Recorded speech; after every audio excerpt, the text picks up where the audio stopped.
Hello and welcome to day 7 as well as Cairo, Egypt. We landed here this afternoon to a glorious 30 degrees and sunny skies, which was quite nice considering how chilly Istanbul was. But first, we're going to rewind a little bit and go back to last night like I promised and tell you about the clubbing experience in Turkey.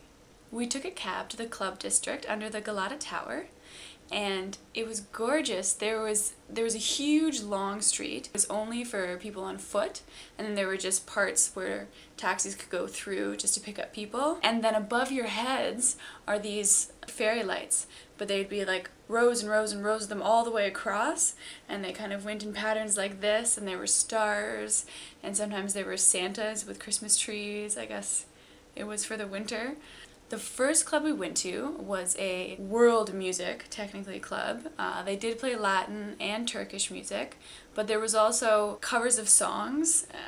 They played like Hit the Road Jack, but it was in some language that neither of us recognized. But it was fun. I sang the words that I knew. And they also played this amazing band. I found out from the DJ what it was called, and it's called Magnifico. So if you know it, message me below. Tell me how to get them, because I loved them. They were amazing, so much fun, so upbeat. The club's name was Araf, and it was on the top level. We had to take an elevator and then a whole bunch of flights of stairs just to get up there. We just stayed there for about 45 minutes, and then it was on to the next club. On the way to the next club, instead of having street meat like we have in Canada, they had these gentlemen with little setups of mussels, I believe they were, and you basically go up, take a mussel that's in the shell, open it, and the guy will like squeeze some lemon on it for you, and you pop that in your mouth. I didn't try it, and normally I'm really good about trying new things, but I just couldn't bring myself to do it. I'm really not a fan usually of that kind of thing, and if it was raw in any way, I really think I might have seen dinner again.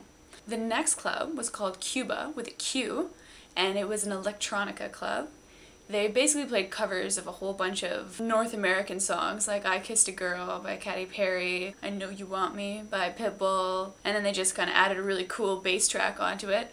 I enjoyed it thoroughly. I love dancing. After we were done there, we headed out to a rock club, and that was called Haya, and it was amazing. I would love to find a club like this in Toronto.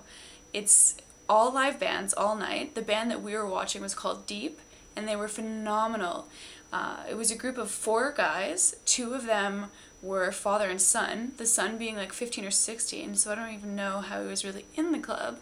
But hey, he was so good with the guitar. It was like Jimi Hendrix as a child, but he was Turkish. And he was singing as well. They all took turns singing. There were actually 3 different people that sang in that band. And just, it was so cool, so groovy. The club had a really nice atmosphere. It was all stone and stained glass that it was decorated in. And there were red lights on the band and like on the stage, and then blue lights on the bar. And it was just such a cool space. And everyone was just sort of grooving to the music. It had a really good atmosphere. So that was really neat.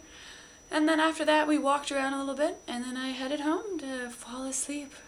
We woke up this morning and had breakfast, and then went up to the rooftop to say goodbye to Istanbul. So we waved to the Blue Mosque and to Hagia Sophia and Princess Island, and we blew kisses and said goodbye. And it was a very good trip to Turkey, I have to say. Istanbul was lovely, and I would 100% come back again and recommend it to anyone. On the way to the airport, we passed by the fish market, and I have never seen so many birds other than in the Alfred Hitchcock movie, The Birds.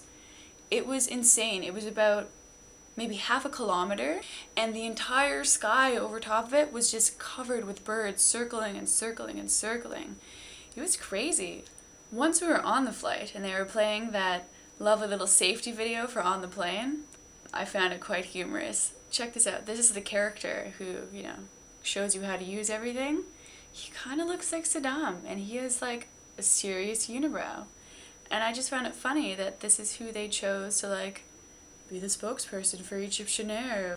When we got to the airport in Cairo, the conveyor belt that drops your luggage off blew my mind. Oh my gosh, they're totally ahead of us, unless Pearson has changed something.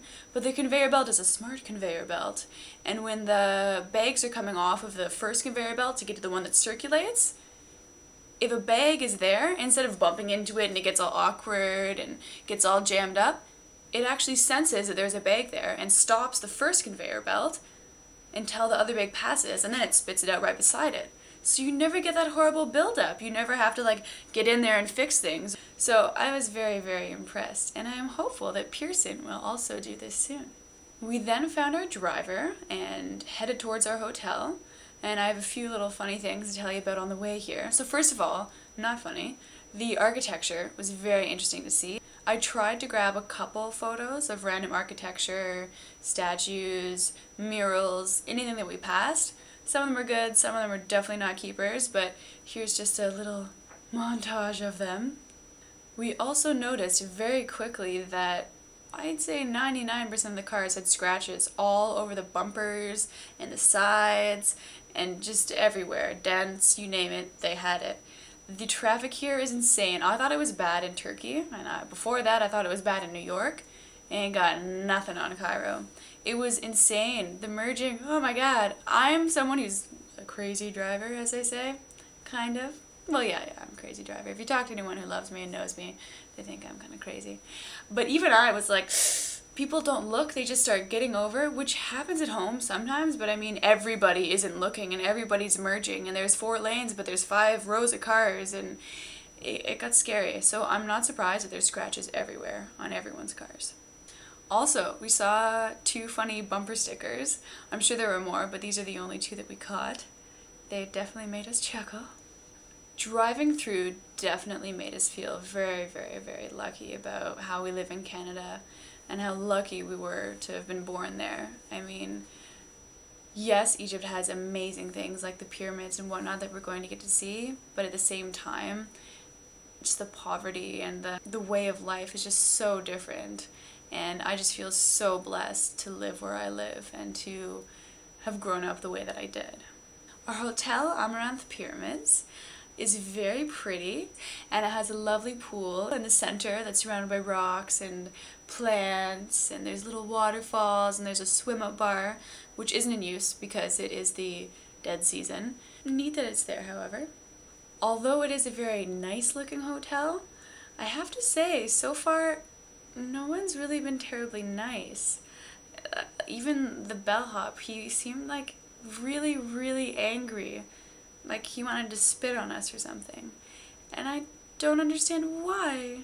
So that was too bad. And the food, I have to say, this was the first bad meal that I've had. The appetizers were not bad. We had a mixer mezza plate of a few different things with some breads. I wasn't a huge fan of those things. I don't really like tahini, and they had sort of a yogurt cheese and then like a puree with eggplant and red pepper and stuff.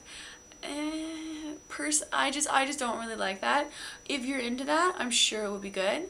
But then the main course, it made me so sad. I got the sea bass, and it was like fried instead of like pan-seared or what have you, and just everything was very, very disappointing. So I'm hopeful that tomorrow when we go out to dinner, we'll get to try some food from this area. Because everything on the menu was like American burger, club sandwich, pizza. I guess for some people, like, they want a taste of home, even though it's not gonna taste like home because you're not in North America. But I feel like when you travel to a foreign country, you should try the cuisines that are native to there. Or at least something similar, like you can like North American it up a bit, I guess. But to have purely North American things on the menu seems kind of pointless. But that's just my personal opinion. Maybe some people totally love it, and that's totally cool. Now, it may sound like we're discouraged, but we're not. We're hopeful. Very, very hopeful. We're hoping that today was just a weird off day, and that tomorrow we'll wake up and then head out to see the Giza pyramids, and that all will be forgotten, and that we'll be totally excited and ready to be little explorers and to see the amazing wonders of the ancient world. So that's all for day 7.